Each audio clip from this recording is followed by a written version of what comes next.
মালাইলি को सिर्फ কারি মিন কারি আর মিন তোরেন বাস। হ্যালো, আনন্দ কোথায় আছে?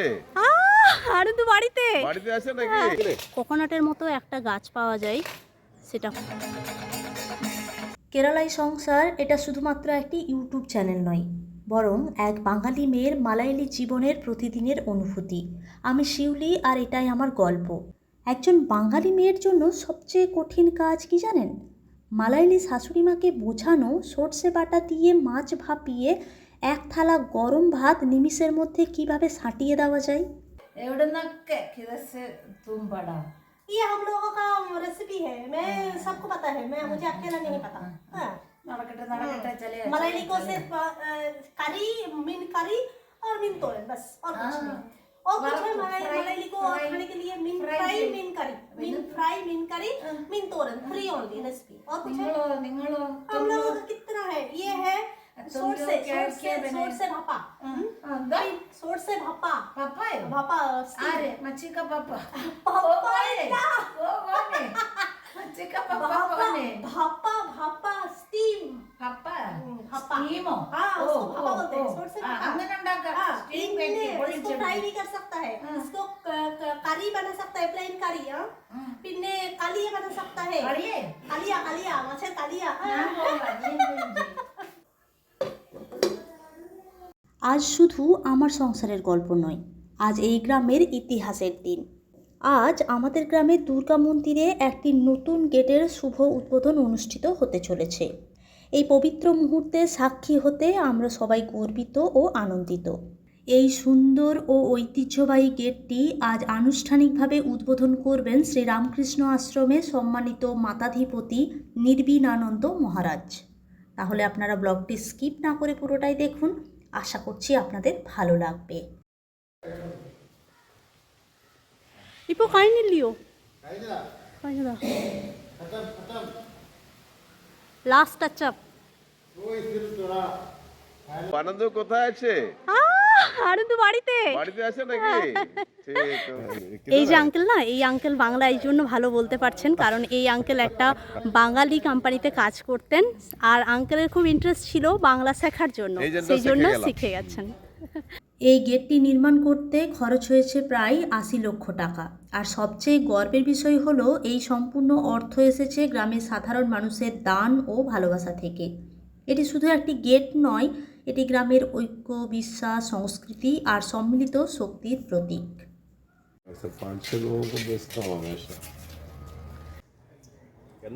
কোকোনাটের মতো একটা গাছ পাওয়া যায়, সেটা হচ্ছে স্ত্রী ফল বলছে। সেই ফলের ভেতরের যে পাতাগুলো নরম কচি পাতা, সেটা দিয়ে এটা বানানো হয়েছে। আর এই যে আঙ্কেল তিনি বানিয়েছেন। श्री बल जो है, श्री जहाँ लगा हुआ है वैसा एक ही फ्रूट है। That is also made by him, the Shankar. Made by him. ওই যে শঙ্খটা, ওই শঙ্খটাও এই আঙ্কেল বানিয়েছেন। আমরা বাঙালিরা যে কোনো শুভ অনুষ্ঠানে পূর্ণ ঘটে আম শাখা দিই, আর কেরালাতে দেওয়া হয় নারকেলের ফুল। এই যে পাত্রটা, এটাকে বলা হয় পাড়া।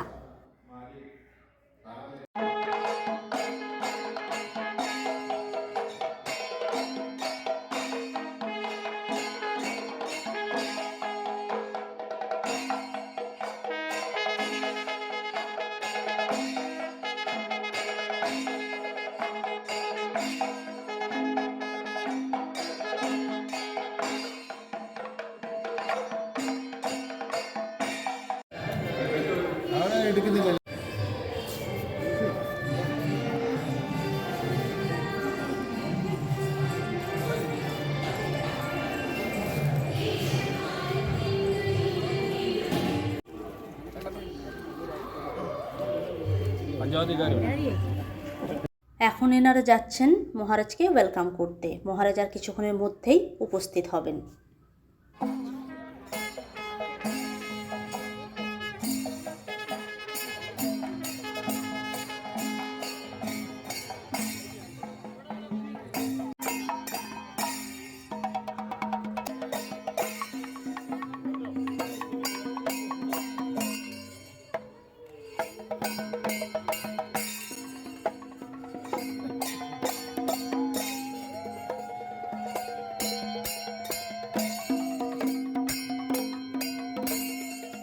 আজ হচ্ছে 21 জানুয়ারি, আর 23 জানুয়ারি মানে আমাদের যেদিন সরস্বতী পুজো সেই দিন থেকে এই মন্দিরে সপ্তাহ শুরু হবে। 7 দিন ধরে এখানে পুজো অর্চনা, ভাগবত পাঠ, ভজন গান এই সমস্ত কিছু হবে। আর তার আগের দিন মানে 22 জানুয়ারি হবে নারায়ণী পাঠ। তো শাশুড়ি মা আর তার যে গ্রুপ আছে তারা নারায়ণী পাঠ করবেন।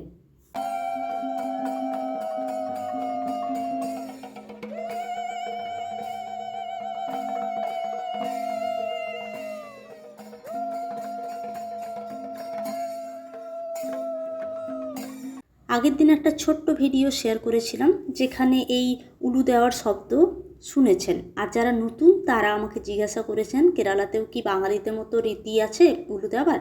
তো তাদেরকে জানিয়ে রাখি, এখানেও যে কোনো শুভ অনুষ্ঠান, সেটা বিয়ে হোক বা মন্দিরের কোনো পুজো অর্চনা, এখানেও কিন্তু আমাদের মতো উলু দেওয়ার রীতি আছে।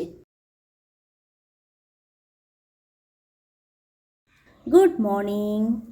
আজ এই বিশেষ দিনে আমাদের ট্রেডিশনাল শাড়িটা পরলাম। আগে থেকে ভেবে রাখিনি, হঠাৎ মনে হলো পরলে কেমন হয়। কেরালার সাদা শাড়ির বুকে লাল পাড় শাড়িটা কেমন লাগে সেটা দেখার বড়ই ইচ্ছে হলো। তাই আর কি স্নান টান করে রেডি হয়ে নিলাম।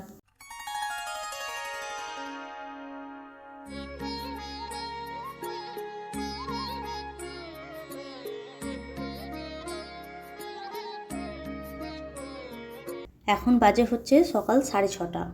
নারায়ণী পাঠ শুরু হবে 8টা থেকে। তার আগে অনেক প্রস্তুতি, এই সমস্ত প্রদীপগুলো রেডি করতে হবে, আরও অনেক কাজ আছে। তবে আমি বেশিক্ষণ থাকবো না, আমাকে 7টার মধ্যে বাড়ি যেতে হবে। তারপরে ঈশানে সমস্ত কাজ টাজ করে আমি একবার আসবো।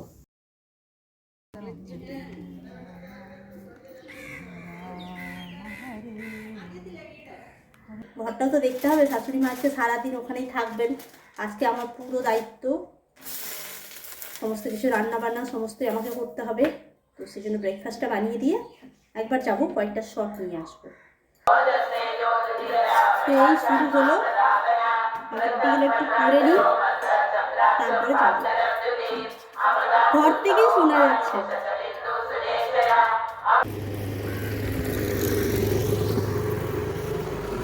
আমি ব্রেকফাস্ট বানিয়ে সবাইকে খাইয়ে টাইয়ে এলাম, আর এনারাও এখন ব্রেকফাস্ট করছেন, তারপরে আবার নারায়ণী পাঠ করবেন। তো ব্রেকফাস্টে কি দেওয়া হয়েছে দাঁড়ান আপনাদেরকে দেখাই।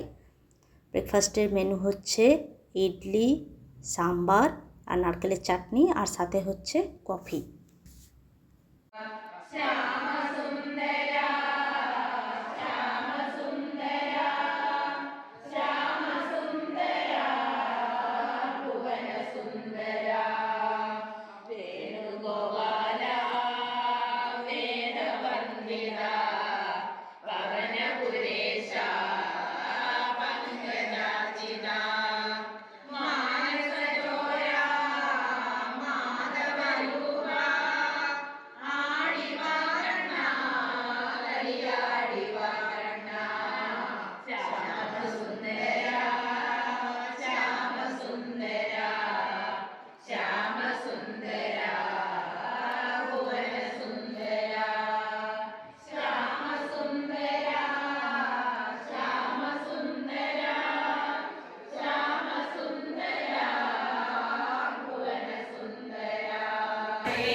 আর এই যে ধানটা নানা হচ্ছে, কালকে পাড়া দান হবে, সেই জন্য মন্দির থেকেই সমস্ত কিছু প্রোভাইড করা হয়।